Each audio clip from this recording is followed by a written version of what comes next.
ہر شے دوسری شے کی خدمت گزاری پر مجبور ہے۔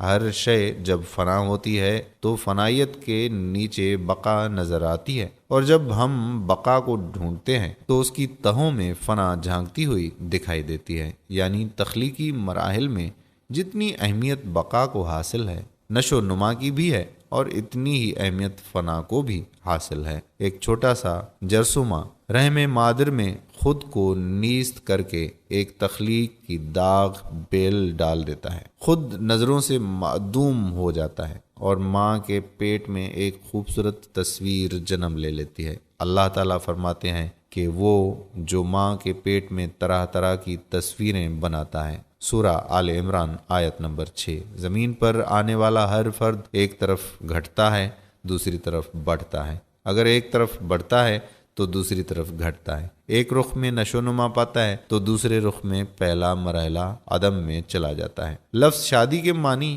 خوشی کے ہیں، یعنی ایسا عمل جس کے پس پردہ خوشیوں کا ہجوم ہو۔ شادی ایک ایسا باغ ہے جس میں طرح طرح کے نت نئے رنگ رنگ شگوفے پھوٹتے ہیں، کھلتے ہیں، اور رنگ و نور کی دنیا آباد ہوتی ہے۔ شادی کا مطلب ہے جان سے جان کا ملنا، شادی کا مطلب ہے جان میں جان پڑنا، شادی کا مطلب ہے دو وجود کا آپس میں یگانگت کے ساتھ زندگی گزارنے کے لیے ایک راستے کا انتخاب کرنا، شادی کا مطلب ہے احسن الخالقین اللہ تعالیٰ کی تخلیق میں ذیلی تحقیقات کو عمل میں لانا۔ شادی کے بارے میں لوگ مختلف باتیں کرتے ہیں۔ زیادہ تر شادی سے پہلے شادی کو خوشنما، خوش رنگ، خوشحالی اور خوش بخت زندگی کی ابتدا کہا جاتا ہے۔ کچھ لوگ شادی کو ایک مصیبت بھری کہانی کا کردار بناتے ہیں۔ شادی سے پہلے محب محبوب سے کہتا ہے کہ میں تیرے لیے آسمان سے ستارے توڑ لاؤں گا، اور شادی کے بعد محبوب کہتا ہے کہ اگر میں آسمان پر پہنچ جاؤں تو تجھے وہاں چھوڑ آؤں گا۔ غیر جانبدارانہ زاویے سے تفکر کیا جائے تو شادی دراصل اللہ تعالیٰ کی ذیلی تخلیق میں اللہ تعالیٰ کی قدرت کے ساتھ تعاون کا نام ہے۔ ماں کی ممتا، باپ کی شفقت، اس کا تذکرہ عام ہے۔ ماں کی ممتا کو سب جانتے ہیں، باپ کی شفقت سے سب آگاہ ہیں۔ ممتا اور شفقت نہ ہو تو بچے کی پرورش ہی ایک معمہ بن جائے۔ مخلوق میں جتنے بھی افراد ہیں ان سب میں اگر فضیلت ہے تو وہ پیغمبروں کو حاصل ہے۔ پیغمبر اللہ تعالیٰ کے دوست ہیں، نوع انسانی کو اچھائی اور برائی کا درس دینے والے ہیں، شعوری اور لاشعوری اعتبار سے انسانوں کی تربیت کرنے والے ہیں۔ یہ سب قدسی حضرات بھی ماں باپ کے بیٹے ہیں۔ اس عمل سے ماں باپ کی فضیلت ثابت ہوتی ہے، یعنی شادی ماں باپ کی فضیلت کا سب سے بڑا ذریعہ ہے۔ اس لیے خالق کائنات نے سسٹم ہی ایسا بنایا ہے کہ خالق کے علاوہ ہر مخلوق والدین کے التفات کی محتاج ہے۔ ہر آدمی کو اللہ تعالیٰ نے یہ صلاحیت عطا کی ہے کہ وہ کچھ نہ کچھ سوچتا ہے، سوچ منفی ہو یا مثبت، بہرحال وہ سوچتا ہے۔ بیٹھے بیٹھے ایک دن مجھے بھی خیال آیا کہ لفظ شادی کا مطلب ہے خوش ہونا یا خوشی کا ماحول میسر آنا۔ میں نے شادی کے ابتدائی مرحلے سے سوچنا شروع کیا۔ بچہ جوان ہوا تو ماں کے دل میں خوشی کی ایک لہر دوڑی کہ بیٹے کی شادی کرنا ہے، دوسری ماں کے دل میں خوشی کی لہر اٹھی کہ بیٹی کی شادی کرنی ہے۔ یہ خوشی نمبر 1 ہوئی۔ اب آگے خوشیوں کی گنتی کرتے جائیے۔ شادی کے خیال سے جس قدر خوشی ہوتی ہے وہ سب مائیں، باپ، بہن اور بھائی اچھی طرح جانتے ہیں۔ منگنی کی رسومات کا مرحلہ پیش آیا، سارا خاندان ہی خوشی میں سرمست ہو گیا۔ منگنی کے بعد نکاح کی تاریخ مقرر ہوئی، فرحاں اور شاداں سارا خاندان جمع ہو گیا۔ دولہا دلہن اسٹیج پر آئے، سلامی کی رسم ادا ہوئی، اپنوں پرایوں نے کھانا تناول کیا اور خوشی خوشی گھر میں دلہن کی ڈولی آ گئی۔ پورا گھر خوشی سے جھوم اٹھا، روشنیوں سے گھر چمک اٹھا، نور بن گیا۔ اتنی خوشی ملی کہ احساس ہوا کہ وقت ٹھہر گیا ہے۔ شادی کے بعد گھر گھر دعوتوں کا اہتمام بھی خوشی کے دائرے کار سے باہر نہیں ہے۔ اللہ میاں ہمیشہ ہی اپنے بندوں کو خوش رکھنے کے لیے وسائل بناتے رہتے ہیں اور اپنی مخلوق کے خوش ہونے سے خوش بھی ہوتے ہیں۔ اب تخلیقی عمل کا دور آیا، لیجئے خوشی کا ایک اور دروازہ کھل گیا۔ مبارکباد کے پیغامات آتے رہے۔ اسی خوشی میں انتظار کے 9 مہینے گزر گئے۔ اللہ تعالیٰ نے چاند سا بیٹا یا بیٹی عطا فرما دی۔ خاندان میں نہیں، پورے محلے میں خوشی کی مہک پھیل گئی۔ نومولود نے آنکھیں کھول کر دیکھا، جس کو دیکھا وہ خوش ہو گیا کہ مجھے دیکھ رہا ہے، مجھے پہچان رہا ہے۔ بچے نے غوں غاں کی تو ماں باپ کے ساتھ چھوٹے بہن بھائی بھی کھل اٹھے۔ کروٹ بدلی تب خوشی ہوئی، تکیوں کے سہارے سے بچے کو بٹھایا گیا تو خوشی ملی۔ کلکائیاں بھریں تب گھر کے افراد مخمور ہو گئے۔ گھٹنوں پر چلا تو پورے گھر کے افراد کی آنکھوں میں خوشی کی چمک ابھر آئی۔ بچہ اور بڑا ہوا تو اس نے کاغذ پر ایک لکیر کھینچی۔ جناب خوشیوں کا کیا ٹھکانہ ہے، وہ کاغذ ہر آنے جانے والے کو دکھایا جا رہا ہے کہ ہمارے منع نے الف لکھا ہے۔ ہر آدمی اس بات پر یقین کر رہا ہے کہ الف لکھا ہے۔ کوئی نہیں سوچتا کہ اس بچے کو کیا پتا کہ الف کیا ہوتا ہے۔ خوشی میں شعور بے شعور ہو گیا۔ بچہ اسکول جانے کے قابل ہوا، یونیفارم خریدا گیا۔ ماں نے صبح 5 بجے اٹھ کر پاک صاف کر کے منہ ہاتھ دھو کر تیار کیا، یونیفارم پہنایا۔ ہر آدمی بچے کے اوپر یونیفارم کو دیکھ دیکھ کر خوش ہے، مگن ہے۔ بچہ اسکول میں پاس ہوا، اچھے نمبر لیے، اس سے خوشی حاصل ہوئی۔ میٹرک یا او لیول کر لیا، اس کی خوشیاں منائی جا رہی ہیں۔ لوگ آ رہے ہیں، لوگ جا رہے ہیں، خوشی ہو رہی ہے۔ تحفے تحائف کا تبادلہ ہو رہا ہے۔ پڑھ لکھ کر الحمدللہ بیٹا یا بیٹی فارغ التحصیل ہوئے، ملازمت مل گئی، کاروبار میں لگ گئے۔ اس خوشی کا کوئی نعم البدل نظر نہیں آتا، اور پھر اماں ابا شادی کی تیاری میں مصروف ہو گئے۔ قصہ مختصر یہ کہ شادی ایک ایسا لفظ ہے، ایسا عمل ہے اور ایسا اسٹیج ہے جس اسٹیج کا ہر کردار خوشی سے معمور ہے۔ عزیز خواتین و حضرات، جن کی شادیاں ہو گئی ہیں یا اللہ تعالیٰ کے فضل و کرم سے ہو جائیں گی، شادی کا ایک رخ یہ بھی ہے کہ لوگ پریشان ہو جاتے ہیں۔ میاں بیوی ایک دوسرے کے مزاج سے مطابقت نہیں رکھتے، گھر الجھن اور پریشانی کا شکار ہو جاتا ہے۔